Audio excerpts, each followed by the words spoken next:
Good morning guys, it's all about economics में आप सबका स्वागत है। आज हम बात करने वाले हैं measures to control demand pull inflation and cost push inflation के। इससे पहले वाली वीडियो में हम इन्फ्लेशन क्या होती है, डिमांड पुल इन्फ्लेशन क्या है और कॉस्ट पुश इन्फ्लेशन क्या है, कैसे ये सिचुएशन जो है राइज होती है, ये सब कुछ हम देख चुके हैं। तो आज हम बात करेंगे कि कैसे इन सिचुएशंस को जो है इन्फ्लेशन की जो सिचुएशंस हैं, चाहे वो डिमांड पुल इन्फ्लेशन है चाहे वो कॉस्ट पुश इन्फ्लेशन है, इनको कैसे कंट्रोल किया जा सकता है और वो कौन कौन से मेजर हैं जिन्हें गवर्नमेंट अडॉप्ट करके इन्फ्लेशन को कंट्रोल कर सकती है। तो लेट्स स्टार्ट करते हैं। सबसे पहले हमारे पास है फिस्कल पॉलिसी। देखिए, फिस्कल पॉलिसी में गवर्नमेंट की टैक्सेशन, उसकी एक्सपेंडिचर, बोरोविंग और सब्सिडीज़ वगैरह, डेबिट से रिलेटेड जो भी एक्टिविटीज़ हैं वो फिस्कल पॉलिसी में आती हैं। ठीक है।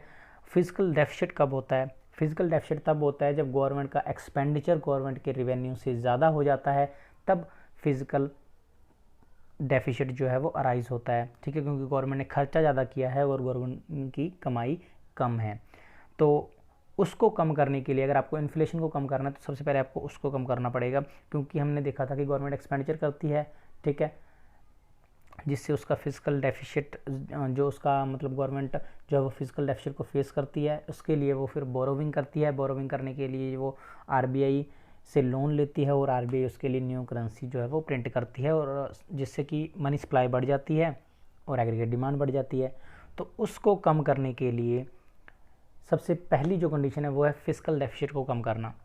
तो उसको कम करने के लिए क्या क्या किया जा सकता है? सबसे पहले तो गवर्नमेंट जो है वो अपना जो वेस्टफुल और इन एसेंशियल एक्सपेंडिचर है उसको कम करें।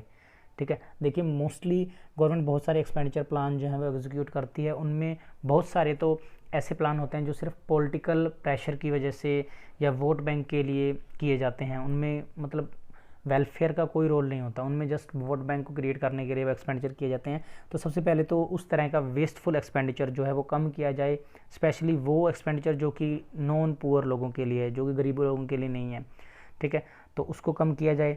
एक्सपेंडिचर कम होगा तो आपका फिजिकल डेफिसिट भी कम होगा। दूसरा, आईएमएफ जो इंटरनेशनल मॉनेटरी फंड है, उनकी मतलब गाइडलाइंस हैं इंडिया को लेकर कि अगर इंडिया को इन्फ्लेशन को कंट्रोल करना है तो उसे अपना फिजिकल डेफिसिट जो है वो अपनी टोटल जीडीपी का 3% तक लाना होगा, जो कि अब इससे ऊपर है। ठीक है, तो अगर इन्फ्लेशन को कंट्रोल करना चाहती हैं तो आपका फिजिकल डेफिसिट 3% पर होना चाहिए। ठीक है। दूसरा, to reduce fiscal deficit the government can mobilise more resources through taxes both direct and direct. उसको कम करने के लिए फिजिकल डेफिसिट को, उसके लिए गवर्नमेंट को अपने जो टैक्स रिसोर्सेज हैं, चाहे वो नॉन टैक्स मतलब चाहे इंडायरेक्ट टैक्स हैं चाहे डायरेक्ट टैक्सेस हैं, दोनों को जो है मोबिलाइज करना पड़ेगा। ठीक है, अच्छे से। और improving efficiency in tax collecting administration, tax aviation which occurs on the large scale in India. देखिए, इंडिया में जो टैक्स पेयर्स हैं उनकी कैपेसिटी कुछ ज़्यादा अच्छी नहीं है। ठीक है, क्योंकि इंडिया डेवलपिंग कंट्री है, मोस्टली पुअर लोग हैं जो डायरेक्ट टैक्स यानी कि इनकम टैक्स तो पे कर नहीं पाते।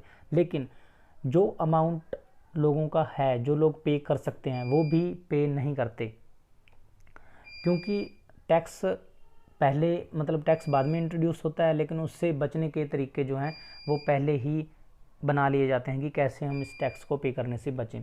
तो उसके ऊपर गवर्नमेंट को काम करना चाहिए, और जितने भी चार्टर्ड अकाउंटेंट हैं या गवर्नमेंट ऑफिसर्स हैं, ठीक है, उनकी हेल्प से इस चीज़ को, टैक्स एविएशन को कम किया जाए, ताकि गवर्नमेंट की जो इनकम है वो इंक्रीज़ हो। ठीक है, अगर गवर्नमेंट की पहले हमने एक्सपेंडिचर को कम किया और उसके बाद हमने इनके थ्रू जो है इनकम को बढ़ा दिया, तो अपने आप फिजिकल डेफिसिट जो है वो कम हो जाएगा। Next, the large scale inefficiency in resources use and also a lot of corruption involve in the spending of the government expenditure. देखिए, वेस्टफुल एक्सपेंडिचर को हमने कम कर दिया, ठीक है, ठीक है, टैक्सेस के थ्रू हमने थोड़ी सी इनकम को भी बढ़ा लिया, वो भी ठीक है। लेकिन जो एक्सपेंडिचर हो रहा है, जो एसेंशियल है, ठीक है, जो वेलफेयर के लिए है, जो पुअर क्लास की अपलिफ्टिंग के लिए है, जो बैकवर्ड सेक्शंस के लिए हैं, ठीक है, जो जरूरी एक्सपेंडिचर है, ठीक है, वो तो गवर्नमेंट को करना ही पड़ेगा। लेकिन उसमें भी जो है वो एक लार्ज स्केल करप्शन पाया जाता है। ठीक है, अब इंडिया की ही बात कर लो, बहुत सारी पॉलिसीज़ जो गवर्नमेंट अनाउंस करती है गरीबों के कल्याण के लिए, लेकिन पॉलिसी जो हैं वो ऊपर से शुरू हो जाती हैं, फंड भी अलॉट हो जाते हैं, लेकिन नीचे ग्राउंड लेवल तक पहुंचते पहुंचते उस पॉलिसी का जो 90% जो हिस्सा होता है वो बीच में ही गायब हो जाता है, और सिर्फ 10% ही उसका जो है रिज़ल्ट मिल पाता है। तो उस चीज़ को भी कम किया जाए, उस करप्शन को कम करने के लिए गवर्नमेंट मेजर्स करे, ताकि उससे दोनों ही मतलब both the greater resources mobilisation on the one hand and cutting down the wasteful and inessential government expenditure on the other hand the physical deficit can be reduced. ठीक है, तो ये था हमारा फिजिकल मेजर कि हम इसमें क्या कर सकते हैं गवर्नमेंट। अब दूसरा monetary policy to control inflation. देखिए मॉनेटरी पॉलिसी जो है वो कंट्री के अंदर मनी सप्लाई और फ्लो ऑफ क्रेडिट को जो है डायरेक्ट और कंट्रोल करती है। ठीक है, तो monetary policy can work in two ways. First पहले तो मॉनेटरी पॉलिसी जो है वो दो वे में कार्य करती है, जिसमें पहला है कि वो कॉस्ट ऑफ क्रेडिट को बढ़ा देती है। देखिए अगर इंटरेस्ट रेट को बढ़ा देती है गवर्नमेंट, तो जो है अगर आप लोन ले रहे हो तो आपको ज़्यादा इंटरेस्ट जो है वो पे करना पड़ेगा। ठीक है, तो कॉस्ट ऑफ क्रेडिट बढ़ गया। और दूसरा क्रेडिट अवेलेबिलिटी जो है उसको भी कम कर देती है।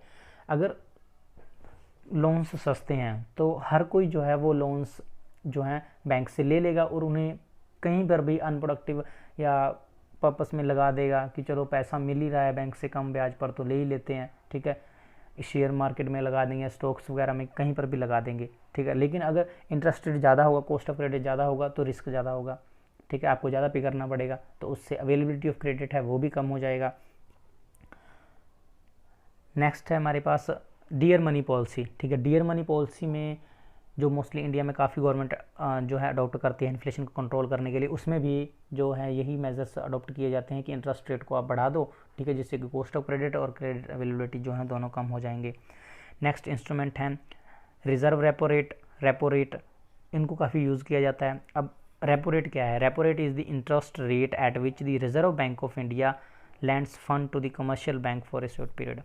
रेपो रेट वह रेट है जिस रेट पर जो सेंट्रल बैंक है, रिजर्व बैंक ऑफ इंडिया, वो कमर्शियल बैंक को शॉर्ट टर्म के लिए लोन देते हैं अपने जो भी उनके खर्चे हैं या जो भी उनका डेफिसिट है उसको भरने के लिए। ठीक है, उसके बाद है RBI by raising cash reserve ratio and open market operation through the sale of government securities. अब ये क्या है? देखिए एक कैश रिजर्व रेशियो जो आरबीआई के थ्रू डिसाइड किया जाता है कि इतना रिजर्व जो है आपको अपने पास रखना ही होगा। कमर्शियल बैंक्स की गाइडलाइन जो है पास की जाती है, मतलब सेंट्रल बैंक कमर्शियल बैंक्स के लिए गाइडलाइंस पास करता है, जिसमें एक कैश रिजर्व जो है एक स्पेसिफिक अमाउंट डिसाइड कर देता है सेंट्रल बैंक की इतना पैसा आप जो है अपने पास रखेंगे ही रखेंगे। आप इसका मतलब क्रेडिट क्रिएशन नहीं कर सकते, लोन नहीं दे सकते लोगों को। और इसको भी दो भागों में बांटा गया है, CRR कैश रिजर्व रेशियो और SLR स्टैट्यूटरी लिक्विडिटी रेशियो। ठीक है, उस रिजर्व रेशियो के दो पार्ट होते हैं। एक पार्ट तो बैंक जो है कमर्शियल बैंक अपने पास अपने बैंक के अंदर रखते हैं, और दूसरा पार्ट जो है वो कमर्शियल बैंक सेंट्रल बैंक के अपने अकाउंट में जमा करवाते हैं, क्योंकि सभी बैंकों का जो अकाउंट है वो सेंट्रल बैंक के पास होता है। ठीक है, तो इनके अगर हम डाटा की बात करें तो हमारा जो CRR है कैश रिजर्व रेशियो वो 4% पर है अभी एट प्रेजेंट, और SLR स्टैट्यूटरी लिक्विडिटी रेशियो 18% पर है। रेपो रेट जो है वो भी 4% पर है, और reserve repo rate I think 3.35%, हाँ जी वहाँ पर है। और ओपन मार्केट ऑपरेशंस क्या होता है कि जब मार्केट में मनी सप्लाई बढ़ जाती है तब गवर्नमेंट क्या करती है, गवर्नमेंट जो है मतलब सेंट्रल बैंक के थ्रू जो अपनी सेंट्रल बैंक गवर्नमेंट की जो सिक्योरिटीज़ होते हैं उनको मार्केट में सेल करता है। तो जो लोग गवर्नमेंट की सिक्योरिटीज़ में इन्वेस्ट करते हैं, गवर्नमेंट की सिक्योरिटीज़ को ख़रीदते हैं, ठीक है, वो आरबीआई को पैसा देते हैं, जिससे जो है आरबीआई मार्केट से मनी सप्लाई जो है मनी सप्लाई को कम कर देती है, क्योंकि पैसा जो है मार्केट से उठकर अब वापस आरबीआई के पास आ जाता है through the sale of government securities. Next है सिलेक्टिव क्रेडिट कंट्रोल, ये भी मॉनेटरी पॉलिसी का ही पास है। सिलेक्टिव क्रेडिट कंट्रोल में क्या होता है, जो सेंट्रल बैंक है वो गाइडलाइंस पास करती है कमर्शियल बैंक को कि अगर अब आपको लोन देना है तो आप सिलेक्टिव पर्पस के लिए लोन देंगे। इसमें हमारे पास दो कॉन्सेप्ट हैं, क्वांटिटेटिव क्रेडिट कंट्रोल और क्वालिटेटिव क्रेडिट कंट्रोल। देखिए क्वालिटेटिव क्रेडिट कंट्रोल में क्या होता है, सिर्फ उन्हीं पर्पस के लिए लोन दिया जाता है जो प्रोडक्टिव पर्पस के लिए होते हैं, जैसे कि एग्रीकल्चर, MSME, ठीक है, या फिर हाउस होल्ड जो इंडस्ट्रीज़ होती हैं छोटे लेवल की, जिनसे जल्दी जो है प्रोडक्शन को बढ़ाया जा सके, सप्लाई को बढ़ाया जा सके, तो उनके लिए लोन जो है वो ग्रांट किए जाते हैं। और जो अनप्रोडक्टिव पर्पस होते हैं, जैसे कि लोन को शेयर मार्केट में लगाया जा रहा है या फिर स्पेकुलेटिव गेन के लिए यूज़ किया जा रहा है, तो उनके ऊपर काफ़ी रेस्ट्रिक्शंस लगाई जाती हैं कि आप उसमें जो है लोन नहीं प्रोवाइड करेंगे, और इससे जो है फ्लो ऑफ क्रेडिट जो है, क्रेडिट का फ्लो जो है वो सिर्फ प्रोडक्टिव पर्पस के लिए ही रखा जाता है। इसमें डिस्क्रिमिनेशन किया जाता है कि किन को लोन देना है और किन को लोन नहीं देना है। नेक्स्ट है हमारे पास सप्लाई मैनेजमेंट थ्रू इंपोर्ट्स। देखिए, जब आपकी सप्लाई शॉक की वजह से आपकी इन्फ्लेशन ऑकर्स होती है, मतलब कि आपकी सप्लाई कम रह गई है एग्रीगेटेड डिमांड से, तब प्राइस राइज होते हैं। तो उसको कंट्रोल करने के लिए गवर्नमेंट क्या करती है, गवर्नमेंट बाहर से इंपोर्ट करती है, ठीक है, गुड्स एंड सर्विस, गुड्स का, ठीक है, तो गुड्स का बाहर से इंपोर्ट करती हैं, तो मतलब ताकि सप्लाई जो है वो थोड़ी सी बढ़े और डिमांड को मैचअप करे, और जिससे प्राइजेज वो जो हैं वो कम हो जाएं। अब इसमें दो चीज़ें होती हैं, ठीक है। पहली तो जो गवर्नमेंट है वो शॉर्ट सप्लाई में जो है मतलब कम मात्रा में इंपोर्ट करती है। उसके लिए वो क्या करती है कि जो उनके ऊपर ड्यूटीज़ हैं, ठीक है, इंपोर्ट ड्यूटीज़ जो हैं उनको कम कर देती हैं, ताकि जो इंपोर्ट है वो सस्ता मिले, ठीक है, चीपर हो जाए, और जिससे इन्फ्लेशन को कम करने में मदद मिले। और दूसरी, अगर बाहर से ही गवर्नमेंट इंपोर्ट कर रही है तो ऐसी टेंडेंसी में जब सप्लाई शॉक होता है तो काफ़ी लोगों की टेंडेंसी होती है कि वो लोग ना होल्ड करके रख लेते हैं, ठीक है, सामान को, गुड्स को होल्ड करके रख लेते हैं कि जब अभी प्राइस हाई हैं तो वो प्राइस और हाई होंगे, ठीक है, क्योंकि सप्लाई तो बढ़ नहीं रही। तो जब प्राइस हाइयर होंगे, इससे भी ज़्यादा प्राइस होंगे, तब हम जाकर इसको मार्केट में बेचेंगे, ठीक है। तो उससे जो गवर्नमेंट जब इंपोर्ट करती है तो सबको पता हो जाता है कि गवर्नमेंट अब बाहर से सामान मंगा रही है, ठीक है, तो प्राइस हाइक नहीं होंगे। तो जो होल्डर्स होते हैं, जो जिन्होंने स्टॉक करके रखा हुआ है माल, वो भी अपना माल रिलीज़ कर देते हैं, जिससे सप्लाई जो है वो फिर से बढ़ जाती है, ठीक है।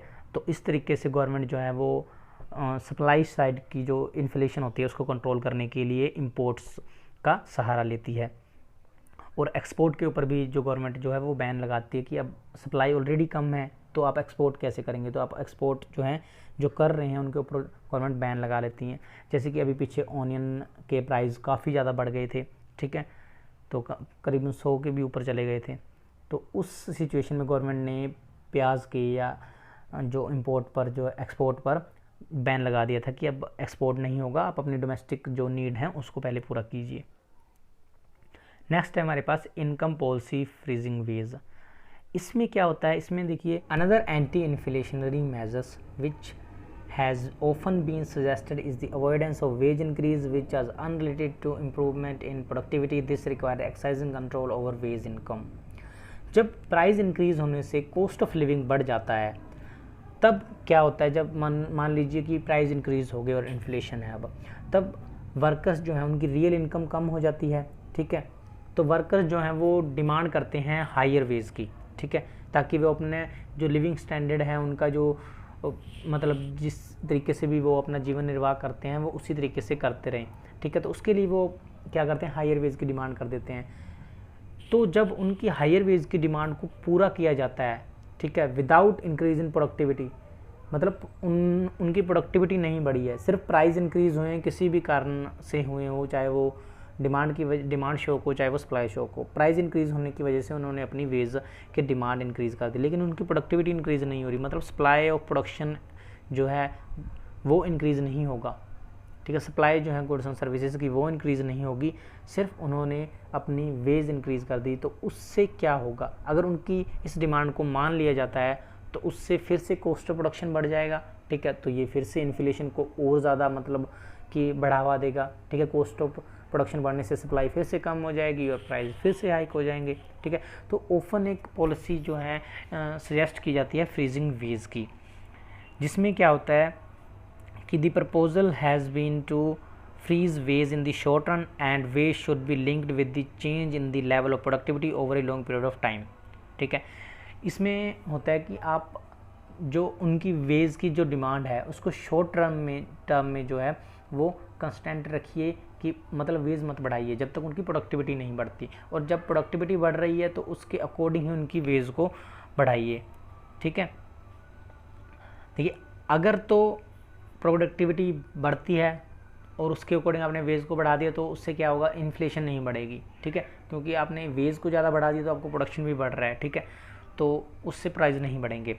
और ये जो मतलब मेजर बताया गया है फ्रीजिंग वेज का, ठीक है, अगर सोशल जस्टिस की नज़र से हम उसको देखें तो ये मतलब इतना सटीक नहीं बैठता, क्योंकि इनकम के और भी पार्ट होते हैं। अकेला वेज जो है वो उसको हाँ अगर हम लें और बाकी को इग्नोर कर दें, जैसे कि रेंट, प्रॉफिट, इंटरेस्ट और रेंटल इनकम, ठीक है, तो ये तो मतलब बिल्कुल भी जस्टिस नहीं होगा। क्योंकि अगर आप अकेला वेज के ऊपर एक मेजर सजेस्ट कर रहे हो फ्रीजिंग वेज का, कि वेज को प्रोडक्टिविटी के अकॉर्डिंग ही बढ़ाना चाहिए, ठीक है, तो बाकी जो इनकम के पार्ट हैं, प्रॉफिट, इंटरेस्ट, रेंटल इनकम, उनको भी अगर प्रोडक्टिविटी के ऊपर जज किया जाए तो ज़्यादा बेटर होगा, ठीक है। तो इसलिए ये कहा जाता है कि एक बोर्ड इनकम पॉलिसी चाहिए हमें, जिसके ऊपर वेज ही इंक्लूड ना हो, बल्कि प्रॉफिट, इंटरेस्ट और रेंटल इनकम जो है ये भी इक्वली वेज के साथ ही उनको इसमें इंपॉर्टेंस दी जाए और उनको कंट्रोल किया जाए, ठीक है। तो thus it is clear that with the adoption of the various monetary, fiscal and other policies, the aggregate demand can be reduced on the one hand and the aggregate supply or the output can be increased on the other hand. This would help in bridging the gap between the aggregate demand and aggregate supply, which would enable us to contain the inflationary pressure in the economy. तो ये कुछ measures थे जिनके ऊपर अगर अच्छे से implement किया जाए तो इन्फ्लेशन की प्रॉब्लम को कंट्रोल किया जा सकता है। तो ये था आपका इन्फ्लेशन का फुल कॉन्सेप्ट, जिसमें आपने इन्फ्लेशन को समझा, डिमांड पुल इन्फ्लेशन को समझा, कॉस्ट पुश इन्फ्लेशन को समझा, इनके रीजंस देखे, क्यों ये अराइज होती है सिचुएशन, और अब हमने किया कि कैसे इस सिचुएशन से बाहर निकला जाए। तो उम्मीद है कि आपको बहुत ही अच्छे तरीके से समझ में आ गया होगा। जिन बच्चों ने पहले वाली वीडियोस नहीं देखी वो इसको शुरू से देखें, ताकि आपका पूरा जो कॉन्सेप्ट है वो आपको क्लियर हो जाए। And thank you very much. मिलते हैं नेक्स्ट वीडियोस में। All the very best.